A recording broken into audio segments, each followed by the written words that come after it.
السلام علیکم سامعین، 5 جمادی الثانی کی تاریخ شروع ہو چکی ہے، 26 نومبر ہے۔ خبر کا عنوان ہے 6 مسلم نوجوان باعزت بری۔ معاملہ دہلی فساد سے متعلق ہے اور جمعیت علماء ہند کی محنت کے بعد یہ لوگ آزاد ہوئے ہیں۔ خبر سنیے۔ دہلی کی کرکرڈوما عدالت نے آج دہلی فساد میں ماخوذ نصف درجن بے گناہ مسلمانوں کو باعزت بری کر دیا ہے۔ بری ہونے والوں میں گلزار، شہزاد، واجد، ساجد، شہباز اور سلیم شامل ہیں۔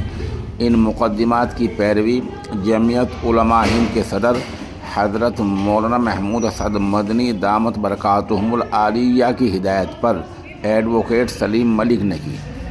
عدالت نے اپنے فیصلے میں واضح کیا کہ استغاثہ الزامات ثابت کرنے میں مکمل طور پر ناکام رہا اور پیش کردہ شواہد یعنی گواہوں کسی بھی طرح ملزموں کے خلاف ثابت نہیں ہو سکے۔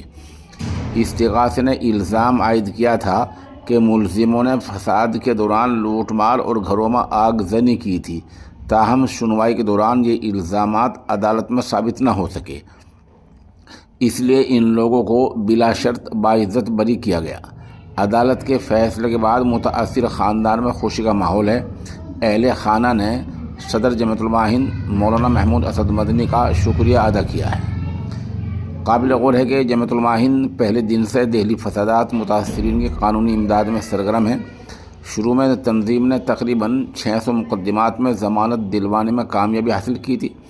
فی الحال جمعیت دہلی سے فساد سے متعلق 267 مقدمات کی قانونی پیروی کر رہی ہے، جن میں سے 100 سے زائد افراد اب تک باعزت بری ہو چکے ہیں۔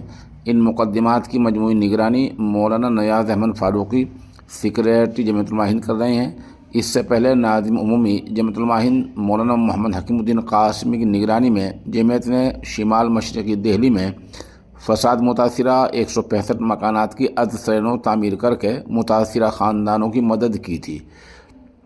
نیز 11 مسجدیں اور 274 دکانوں کی مرمت و بحالی بھی کرائی گئی تھی، جس میں گوکل پوری کی معروف ٹائر مارکیٹ بھی شامل ہے۔